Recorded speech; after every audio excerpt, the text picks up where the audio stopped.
আদতেও হাদি হওয়া কি এত সহজ? আপনারা নিজেকে প্রশ্ন করুন। হাদি হতে হলে কি কি প্রয়োজন সেই বিষয়গুলো নিয়ে আজকে আলোচনা করবো। এছাড়াও আরও কিছু আলোচনা আছে ওসমান হাদি ভাইকে নিয়ে।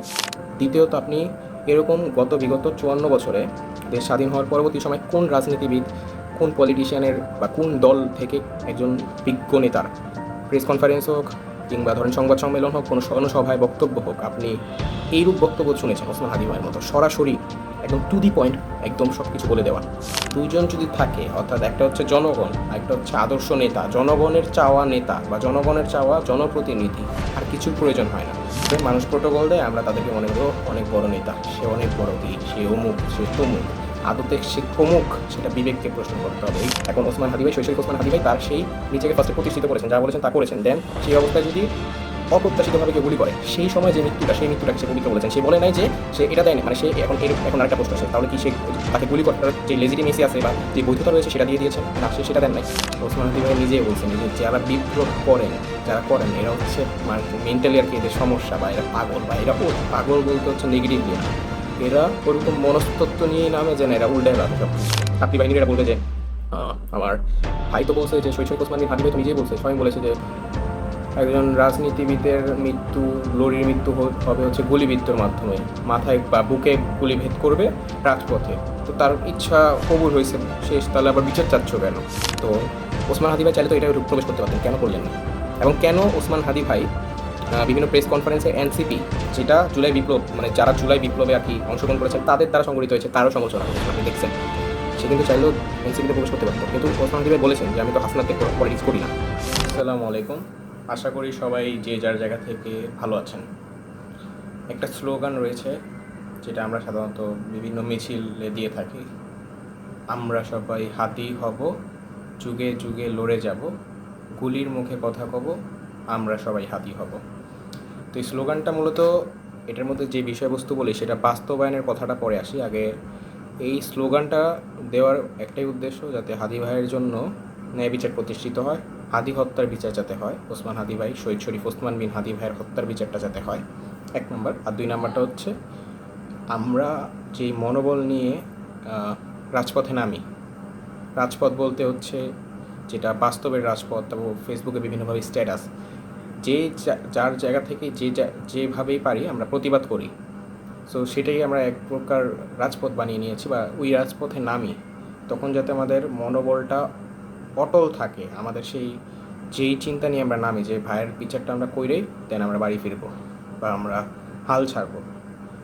এইটা হচ্ছে একটা, মানে এই স্লোগানটা দেওয়ার কারণ যে আমরা সবাই হাদি হব, যুগে যুগে লড়ে যাব, গুলির মুখে কথা কব, আমরা সবাই হাদি হব। কিন্তু আদতেও হাদি হওয়া কি এত সহজ? আপনারা নিজেকে প্রশ্ন করুন। হাদি হতে হলে কি কি প্রয়োজন সেই বিষয়গুলো নিয়ে আজকে আলোচনা করবো। এছাড়াও আরও কিছু আলোচনা আছে ওসমান হাদি ভাইকে নিয়ে। এর মধ্যে প্রথমটা হচ্ছে মনস্তত্ত্ব, মন মানসিকতা, সেটা ওসমান হাদির মতো করাটাই সবচেয়ে কঠিন। 1 নম্বর মনস্তত্ত্ব।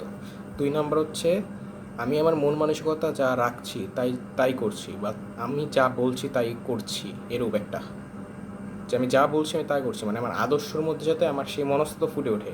এরকম না যে আমি বলছি আমি এটা করব, এই করব, কিন্তু কিছুই করছি না, কপটতা করছি, ভণ্ডামি না। 2 নম্বর। সর্বোপরি 3 নম্বর, সবচেয়ে অনেকের জন্য সবচেয়ে সহজ, যেমন শহীদ শরীফ ওসমান বিন হাদি ভাইয়ের জন্য, অনেকের জন্য কঠিন, সেটা হচ্ছে শাহাদাত, কিংবা নিজের জীবন আত্মত্যাগ করা। আর যদি সবাই করতো এটা, আমাদের দেশের স্বাধীনতা, সার্বভৌমত্ব সবচেয়ে বেশি টিকে থাকতো অন্য অন্য দেশের তুলনায়। শাহাদাত বরণ করা, আপনি নিজের মরার কথা ভাবতে পারবেন? আপনি নিজে বলেন। বা ধরেন একজন বাড়ির কর্তা, যার পরিবারের মধ্যে 2টা বাচ্চা আছে, 2টা ছেলে আছে, তারা পারবে? ওসমান হাদি ভাই নিজেই বলছেন যে যারা বিপ্লব করেন, যারা করেন, এরা হচ্ছে মেন্টালি আর কি এদের সমস্যা, বা এরা পাগল, বা এরা পাগল বলতে হচ্ছে নেগেটিভলি না, এরা ওরকম মনস্তত্ত্ব নিয়েই নামে যে না এরা উল্টে লাভে সব কিছু, এদের কিছু দেখার বিষয় না, পরিবার আছে, সব কিছু আছে, আল্লাহ দেখবে। ওসমান হাদি ভাই বলছিল যে আল্লাহ দেখবে, সে তার কাজ করে গিয়েছে। সুতরাং ওসমান হাদি হইতে হলে 3টা বিষয় লাগবে, আর অনেক কিছু লাগতে পারে, কিন্তু সর্বোপরি যেটা আছে সেটা হচ্ছে যে শাহাদাত, কিংবা হচ্ছে নিজের জীবন দিয়ে দেওয়া, বা নিজের জীবন দিয়ে দেওয়ার বিষয়টা, যে আমি জীবন দিয়ে দিতে রাজি আছি, ইনশাল্লাহ আমি জীবন দেব, কিন্তু ভালো কাজ করে জীবন দিব। এরকম না যে আমি কোনো জায়গায় চুরি চামারি করে কিংবা কোনো অপকর্ম করার মাধ্যমে দেন আমি হচ্ছে শহীদ হয়ে, মানে আমি শহীদ কি, আমি আমার বিচারের আওতায় আসলাম এবং আমার ফাঁসির রায় হলো, মারা গেলাম, এটা তো আলাদা বিষয়, এটার কথা বলেন নাই। আচ্ছা, এটা 1 নাম্বার। 2 নাম্বার, একটা বিতর্কিত বিষয় বা বিতর্কিত বিষয় না, এটা ব্যাখ্যা করাটা অনেক জটিল, যে শহীদ শরীফ ওসমান বিন হাদি ভাই গুলিবিদ্ধ হওয়ার 12ই ডিসেম্বর 2025 সালে গুলিবিদ্ধ হন। এর 2-3 দিন পূর্বেই তিনি একটা যমুনা টিভির মধ্যে একটা সংবাদ সম্মেলন একটা ইন্টারভিউ দিয়েছেন, বলেছিলেন যে শাহাদাতের কথা বলছিলেন, যে মানে একজন যে রাজনীতি করে, যে মানে রাজনীতি করে রাজপথে থাকে, তার মৃত্যু পরে বসে হতে পারে না, তার মৃত্যু হবে একটা গ্লোরির মৃত্যু, গুলিবিদ্ধ হওয়ার মাধ্যমে মৃত্যু। তো সেই স্প্রিয়াটা মানে শাহাদাতের কথাটা বলেছিলেন। অনেকেই বলবে, বা আমি শুনি নাই কাউকে বলতে, কিন্তু আমার মাথায় এটা আসছে, অনেকেই বলবে, কারণ ওই যে আবদুল্লাহ জাবের ভাই বললো না আজকে, সাপরি বাহিনী, সাপরি বা ছাপরি বাহিনীর এরা বলবে যে আমার ভাই তো বলছে, যে শহীদ শরীফ ওসমান বিন হাদি ভাই তো নিজেই বলছে, স্বয়ং বলেছে যে একজন রাজনীতিবিদের মৃত্যু, গ্লোরির মৃত্যু হবে হচ্ছে গুলিবিদ্ধর মাধ্যমে, মাথায় বা বুকে গুলি ভেদ করবে রাজপথে। তো তার ইচ্ছা কবুল হয়েছে শেষ, তাহলে আবার বিচার চাচ্ছ কেন? একজন ডাকাত অনেক লুটপাট করেছে, অনেক অপকর্ম করেছে, অনেক অসৎকর্ম করেছে, শেষে গিয়ে সে পুলিশের হাতে ধরা খেয়েছে। তো সেই সময় সে বলছে যে আমি অনেক দুনিয়ায় ভোগ করেছি, আমার আর ভাল লাগে না, আমি অনেক অপকর্ম করছি, আপনারা আমাকে ক্রস ফায়ার করে মেরে ফেলেন। এবং মানে ক্রস ফায়ার করা মেরে ফেলার একটা অবস্থা হয়েছে, সে বলে মেরে ফেলেন, সমস্যা নেই, মেরে ফেললো। এটা একটা। আরেকটা হচ্ছে একজন মনস্তত্ত্ব দেখে ইনসাফের একটা রাষ্ট্র প্রতিষ্ঠা করবে, সে ভাবে যে না, তার দেশের স্বাধীনতা সার্বভৌমত্বের জন্য সে লড়বে যাবে, এবং প্রত্যেকটা খেটে খাওয়া মানুষ থেকে বড়লোক মানুষ হোক, সবার জন্য ন্যায় বিচার প্রতিষ্ঠা করবে, সর্বস্তরের মানুষের জন্য। এর জন্য সে রাজনীতি করছে, এর জন্য সে বিভিন্ন ধরনের সৎকর্ম করতেছে। সে যখন এই কর্মগুলা করার মাধ্যমে, মানে এইগুলা করছেন তিনি, এখন তিনি বলছেন না যে তিনি ফোর্স করতেছেন না যে না ভাই আমাকে গুলি করে তুমি মেরে ফেলো, সে বলছেন না এটা, সে বলতেছেন এই সকল কর্ম করার মাঝে যদি কোনো অসৎ ব্যক্তি এসে আমাকে গুলি করে, ওই গুলিটা আমার জন্য অনেক পবিত্র, বা ওই গুলিটা পবিত্র বলতে ওই মৃত্যুটা আমার জন্য অনেক পবিত্র, যে না আমি একটা শাহাদাতের মৃত্যু করেছি, যে আমি একটা সংগ্রাম করতেছি, সংগ্রামের মাঝে আমি মারা গেছি, এই বিষয়টাই উনি বলতে চাইছেন।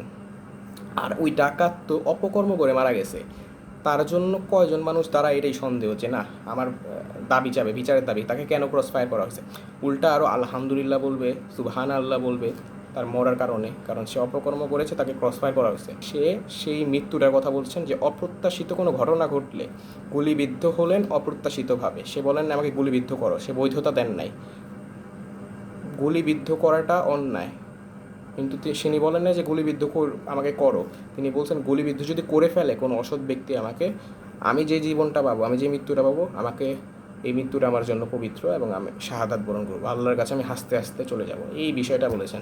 সো এটাকে বিতর্কিত যারা করতে চাচ্ছ, ছাত্রী বাহিনীরা যারাই আছেন, আমি কাউকে ছাত্রী বলতে চাই না, কিন্তু তাদের কাজকর্মে যদি সেটা ফুটে ওঠে, সেটা আর বলতে দ্বিধাবোধ করতে চাই না, তো তাদের এটাই বলবো যে না, এটাকে এই পথে নিয়ে যাবেন না ভাই, আপনাদেরও আমি ভালো চাই, আমি ওই শহীদ শরীফ ওসমান বিন হাদি ভাইয়ের মতো আপনাদের জন্য ন্যায় বিচার চাই, যে না আপনাদেরকে ট্রোল না করুক মানুষ, আপনাদেরকে খারাপ না বলুক, আপনারা শুধু সঠিক বোঝটা বোঝেন যে না কী বলতে চাই। 3 নাম্বার বিষয়, আপনারাই প্রশ্ন করেন, মানে অনেকেই, আমি সবার কথা বলবো না, অনেক মানুষ আছে এরকম প্রশ্ন করে যে ওসমান হাদি ভাই, মানে শহীদ শরীফ ওসমান বিন হাদি কিংবা হাদি রাজনীতিতে ভূমিকা কী বাংলাদেশের, বা ভূমিকা কী ছিল, তার রেকর্ড কী, তার অর্জন কী, সে কী অর্জন করেছে, তার তো কিছুই নেই, সে কোনো পুরস্কার পাবে, পুরস্কার পাওয়ারও যোগ্য না, এরকম অনেকেই মনস্তত্ত্বটা লালন পালন করে, তাদের বিরুদ্ধে আমি বলবো অনেকগুলো, আমি বলি। তো শহীদ শরীফ ওসমান বিন হাদি ভাইয়ের যে মনস্তত্ত্ব ছিলেন, এটাই বিগত দেশ স্বাধীন হওয়ার পর থেকে পরবর্তী সময় কতজন রাজনীতিবিদ সেটা নিয়েছেন, বা এখন প্রশ্ন আসবে কেন ওসমান হাদি ভাইয়ের মনস্তত্ত্ব নেবেন, কী আছে মনস্তত্ত্বে এটাই আছে যে না, সে পুরো দেশের জন্য, সে নিজেকে ত্যাগ করে পুরো দেশের জন্য স্বাধীন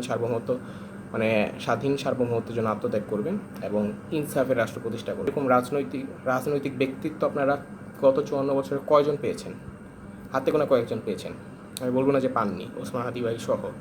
তো তাদের এখন তা সত্ত্বেও যদি আপনারা বলেন, বা অনেকেই মনে করেন যে তার রেকর্ড কী, দ্বিতীয়ত আপনি এরকম বিগত 54 বছরে দেশ স্বাধীন হওয়ার পরবর্তী সময় কোন রাজনীতিবিদ, কোন পলিটিশিয়ানের বা কোন দল থেকে একজন বিজ্ঞ নেতার প্রেস কনফারেন্স হোক, কিংবা ধরেন সংবাদ সম্মেলন হোক, কোনো সভায় বক্তব্য হোক, আপনি এইরূপ বক্তব্য শুনেছেন ওসমান হাদি ভাইয়ের মতো, সরাসরি একদম টু দি পয়েন্ট, একদম সব কিছু বলে দেওয়া, যে একটা বক্তব্য আছেন ভাইয়ের একটা প্রেস কনফারেন্সে ইন্টারিম সরকারের বিরুদ্ধে, যে মানে অনেক কিছু বলেছিলেন, যে আপনাকে কে ডরটাকে আপনি বলুন ইউনূস সাহেব, এই কথাটা বলতেছিলেন ওসমান হাদি ভাই, এবং সাধারণ জনগণ ক্যান্টনমেন্টের আর্মি ক্যান্টনমেন্টের ইট খুলে নিয়ে আসবে। এই টু দি পয়েন্ট বক্তব্য কয়টা দেখছেন? বা আমরা যাদেরকে বর্তমান সময়ে বড় বড় নেতা বলি, বিজ্ঞ নেতা, এক এক দলের নেতা, এই দলের নেতা, অমুক দলের নেতা, তাদেরকে বিভিন্ন প্রোটোকল দিয়ে বডিগার্ড দিয়ে নিয়ে আসা হয়, তাদের আজ পর্যন্ত তাদের 15 বছরের রাজনীতির সময় হোক, মানে সময়কাল হোক, কিংবা 10 বছর হোক, কিংবা 20 বছরও হোক, আপনি কয়টা শুনছেন এরকম বক্তব্য? বা এরকম বক্তব্য, এটা তো বক্তব্য দেওয়া, আরেকটা হচ্ছে করা। তারা বক্তব্য তো দেনই না, কী করেছেন জানি না, তাও তাদের জন্য এত প্রোটোকল, এবং আমরা তাদেরকে আনুষ্ঠানিকভাবে, মানুষ প্রোটোকল দেয়, আমরা তাদেরকে মনে করি ও অনেক বড় নেতা, সে অনেক বড়, কি সে অমুক, সে তমুক। আদতে সে কমুক, সেটা বিবেককে প্রশ্ন করতে হবে। এগুলো কিন্তু আমি বলতেছি না, এগুলো বিবেকের প্রশ্ন, আপনারা বিবেককে প্রশ্ন করুন। তো দ্বিতীয় যে বিষয়টা, মানে তার অর্জনের ব্যাপারে যদি বলি, আপনি যে অর্জনের কথা বলছেন, আমি বলি তার একটা ইউনিকনেস, তার একটা ব্যক্তিত্ব আপনাকে বলি, যেটা মানে সে যে এটা ডিফারেন্ট একটা বিষয় বা একটা অল্টারনেটিভ জিনিস নিয়ে আসছেন। জুলাই বিপ্লবের পরবর্তী সময়ে জুলাই বিপ্লবীরা কী করেছেন? অধিকাংশ জুলাই বিপ্লবীরা রাজনৈতিক কেন্দ্রিক কাজগুলোই করেছেন। কেউ কেউ রাজনীতিতে যোগ দিয়েছেন ছাত্র অবস্থায়, কেউ কেউ রাজনৈতিক দল প্রতিষ্ঠা করেছেন, কেউ কেউ বিভিন্ন ধরনের উপসংগঠন তৈরি করেছেন, সব রাজনৈতিক রিলেটেড সংগঠন। আবার কেউ কেউ হচ্ছে সুনাম তৈরি করেছেন, ফেম কামিয়েছেন। কিন্তু আমার শহীদ শরীফ ওসমান বিন হাদির মনস্তত্ত্ব কী ছিল? যে সে একটা সাংস্কৃতিক প্রতিষ্ঠান তৈরি করেছে। এখন বলবেন যে সংগঠন আর সাংস্কৃতিক প্রতিষ্ঠানের পার্থক্য কী? পার্থক্য তো অবশ্যই আছে। সেগুলো হচ্ছে রাজনৈতিক সংগঠন, এটা সাংস্কৃতিক প্রতিষ্ঠান। এখানে সে বিভিন্ন সময় বিভিন্নভাবে, বর্তমান সময় পর্যন্ত এটা সচল আছে, এবং আমি বিশ্বাস করি আজ থেকে 5-10 বছর পর এটা অনেক বড় পর্যায়ে যাবে, অনেক। সো সে যে একটা সংগঠন বা একটা হাব খুলেছে, বিভিন্ন নজরুল সঙ্গীত, রবীন্দ্রসঙ্গীত, বিভিন্ন ধরনের সংস্কৃতি, বাংলার সংস্কৃতি ঐতিহ্য চর্চা করা হয় এখানে। তো সে চর্চার মাধ্যমে শুরু করেছে, বাঙালির ঐতিহ্যটা তুলে ধরার চেষ্টা করেছে ওসমান হাদি। শুরুটা সে প্রথমেই রাজনৈতিক দলে ঝাঁপায় পড়ে নেয়। জুলাইয়ের পরবর্তী সময় একটা বড় যেই সংগঠন, মানে রাজনৈতিক সংগঠন বা এক দল তৈরি হয়েছে, এনসিপি। এর মধ্যে অধিকাংশই জুলাই বিপ্লবীরা যারা সম্মুখ সারিতে ছিল, তারা আছেন বর্তমান সময়, বা তাদের নিয়ে গঠিত হয়েছিল সেই সময়কালে। তো ওসমান হাদি ভাই চাইলে তো এটাই প্রবেশ করতে পারতেন, কেন করলেন না? এবং কেন ওসমান হাদি ভাই বিভিন্ন প্রেস কনফারেন্সে এনসিপি, যেটা জুলাই বিপ্লব, মানে যারা জুলাই বিপ্লবে আর কি অংশগ্রহণ করেছেন তাদের দ্বারা সংগঠিত হয়েছে, তারও সমালোচনা করেছেন, আপনি দেখছেন। সে কিন্তু চাইলেও এনসিপিতে প্রবেশ করতে পারতো, কিন্তু ওসমান হাদি ভাই বলেছেন যে আমি তো হাসনাতদের পলিটিক্স করি না। এবং এটা কোন হিসেবে বলেছেন ওসমান হাদি ভাই ভালো জানেন, তো বলেছেন। তো এটাই বুঝতে হবে যে এনসিপিরও সমালোচনা করেছে সে। আমি যদি আমার দৃষ্টিকোণ থেকে বলি যে ওসমান হাদি ভাই কী চেয়েছিলেন, সে চেয়েছিলেন জুলাইয়ের পরবর্তী সময় যে সে নিজেকে এবং বাংলাদেশের স্বাধীন সার্বভৌম রাষ্ট্রের জনগণ, এই দুইজনকে নিয়ে একটা সম্পর্ক তৈরি করতে, বা এই দুইজনের মাধ্যমেই নিজ দেশের স্বাধীনতা সার্বভৌমত্বকে টিকিয়ে রাখতে। আর কোনো দলমত, আর এই দুজন যদি থাকে, অর্থাৎ একটা হচ্ছে জনগণ আর একটা হচ্ছে আদর্শ নেতা, জনগণের চাওয়া নেতা বা জনগণের চাওয়া জনপ্রতিনিধি, আর কিছুর প্রয়োজন হয় না। আপনারা বিশ্বাস করেন এটা, যে জনগণ আর জনগণের চাওয়া প্রতিনিধিত্ব, যে প্রতিনিধিত্ব করবে জনগণের, এই দুইজন যখন থাকে, তখন আর কিছুর প্রয়োজন হয় না। সো সে এটাই চেয়েছিলেন, সে কোনো রাজনৈতিক দল তৈরি করেন। হ্যাঁ, রাজনৈতিক দল তৈরি করা খারাপ কিছু না, রাজনৈতিক দল তৈরির মাধ্যমে আপনারা অনেক সুবিধা পাবেন, কিন্তু তার মনস্তত্ত্ব ছিল এরূপ। আর অর্জনের যে বিষয়, তাকে তো মেরে ফেলা হইলো, তাকে তো শহীদ করে দেওয়া হইলো। সে এমপির মাধ্যমে তার রাজনৈতিক পদ পদবি শুরু করতেন, দেন সে আরও বিভিন্ন স্টেপ, বিভিন্নভাবে সে নিজে বলছিলেন সে জাতিসংঘের মহাসচিবও হইতে চান, খুব সম্ভবত, মানে মহাসচিব নাহলে সচিব। সো এই কথাটা বলছেন, তার তো একটা 5-7 বছর সময় লাগবে। আপনার সময়টা কই দিচ্ছেন পরহিংসুকেরা? আপনারা সময়টাই তো দেন নাই। তাহলে আপনারা পদ পদবি নিয়ে প্রশ্ন করেন, মানে পদ পদবি না, রেকর্ড নিয়ে, তার অর্জন নিয়ে প্রশ্ন করেন কেন? কিংবা রাজনীতিতে ভূমিকা নিয়ে প্রশ্ন করেন কেন? বা প্রশ্ন আসাটাই তো একটা কেমন বিকৃত মস্তিষ্কের না, যে প্রশ্ন কেন আসবে? এই লোকটার আপনারা স্পেসই দেন নাই। সে তো যা করেছেন, আমার তো মাথা ধরে না যে এই লোকটা একজন পদ পদবি ছাড়াই, মানে বলতে গেলে আমি আমার ভাষায় আনুষ্ঠানিক প্রতিনিধিত্ব বা সরকারের পক্ষ হয়ে কাজ না করেই কত কাজ করে ফেলেছেন দেখেছেন, কত কাজ করে ফেলেছেন, কতগুলা টকশোতে গিয়েছেন, কতগুলো ইসে আমার বিভিন্ন ধরনের প্রেস কনফারেন্স হয়েছে, প্রেস কনফারেন্সে পুরো টু দি পয়েন্ট সবগুলো বক্তব্য জনগণের পক্ষে বলেছেন। ডক্টর ইউনূস সাহেবের বিভিন্ন মানে ইন্টারিম সরকার সম্পর্কে বলেছেন, ইন্টারিম সরকারের কোন উপদেষ্টাগুলো কে কী করেছে, কে কী করে, আওয়ামী ফ্যাসিবাদের বিরুদ্ধে কথা বলেছে। সে যে বিষয়গুলা এগুলো সে এমপি হওয়ার পূর্বেই করে ফেলেছেন। সুতরাং আপনি এটা ভাবেন যে সে যদি এমপি হতো কী করতেন, এগুলো আমাদের ভাবা উচিত। সো আজকে আমি 3টা বিষয় নিয়ে বললাম ওসমান হাদি ভাই সম্পর্কে। একটা হচ্ছে আমরা সবাই হাদি হব, যুগে যুগে লড়ে যাব, গুলির মুখে কথা পাবো, আমরা সবাই হাদি হব। হাদি হতে হলে আমাদের কী করতে হবে, 1 নাম্বার। 2 নাম্বার, হাদি ভাই 2 নাম্বারটা কী ছিল আমি নিজেই ভুলে গেছি। যে হ্যাঁ, হাদি ভাইয়ের শাহাদাত বরণের যে ইচ্ছা সেটা নিয়ে একটা প্রশ্ন। আর 3 নাম্বারটা সেটা হচ্ছে হাদি ভাইয়ের কী অর্জন আছে, মানে অনেক মানুষের প্রশ্ন আছে না যে ওসমান হাদি ভাইয়ের কী অর্জন আছে, কিংবা ওসমান হাদি ভাইয়ের রাজনীতিতে কী ভূমিকা। 3টা বিষয়ের উত্তর দিলাম। আশা করি সবাই ভালো থাকবেন এবং সবাই আমার এই কথাগুলোকে যদি পছন্দ হয় এবং এগুলোর মধ্যে যদি, আমি আবারও বলছি যে এগুলোর মধ্যে যদি কোনো কিছু আপনাদের অপছন্দ হয় কিংবা আপনাদের মনে হয় যে না এখানে এই ছেলেটা ভুল করেছে, তাহলে আপনারা অবশ্যই ইনফর্ম করবেন আমাকে, কমেন্টে বলবেন। কমেন্টে আমরা যুক্তিতর্ক করব, যুক্তিতর্ক যাই বলেন করব, সমস্যা নেই। এবং কোনো প্রশ্ন থাকলে আমাকে করবেন, আমি যথাসাধ্য উত্তর দেওয়ার চেষ্টা করব। আমি নিজের মনের অন্তঃস্থল থেকে আপনাদের কাছে ক্ষমা চাচ্ছি যদি আপনাদের কোনো আমার কথা ভালো না লেগে থাকে। হ্যাঁ, সো সবাই ভালো থাকবেন এবং আমাদের দ্রুতই শহীদ শরীফ ওসমান বিন হাদি ভাইয়ের হত্যার বিচারটা করতে হবে কোনোভাবে, যে কোনোভাবে। এই যে 14-15 বার যে তার তদন্ত পেছানো হলো, কোনো ভিত্তি নেই। কেন এরকম করছে আমি জানি না, আমার মাথায় ধরে না, বা সাধারণ বিবেকবান মানুষের মাথায় এগুলো ধরবে না। আপনি কেন বারবার পিছাবেন, কোনো কারণ আছে। এটাকে কেন এক্সক্লুসিভ বানাচ্ছেন? আমরা তো জানি কি হয়েছে এখানে, কে কি পিছে আছে। এখন আরেকটু যদি স্পষ্ট হয় তাইলে হয়ে যাবে। এটা তো একদম পানির মতো স্বচ্ছ দেখা যাচ্ছে যে কে হত্যার পিছনে জড়িত, কে কী করেছে। তো এগুলো জানা সত্ত্বেও কেন আপনারা এটা বর্তমান সময়ের যেই মনস্তত্ত্ববিদ মানুষ তৈরি হয়েছে শহীদ শরীফ ওসমান বিন হাদি ভাই যাওয়ার পর, তার থেকে অনুপ্রেরিত হয়ে তারা এগুলো মেনেই নেবে না, এগুলো হবেই না। এগুলো আপনারা বিগত 17 বছরের ফ্যাসিস্ট আমলে দেখেছেন যে তারা মেনে নিয়েছে। তো আমরা এখন যা করার করব, এটাও মাথায় রাখতে হবে। সুতরাং হ্যাঁ, আমাদেরকে উপেক্ষা করা যাবে না। ধন্যবাদ সবাইকে, সবাই ভালো থাকবেন।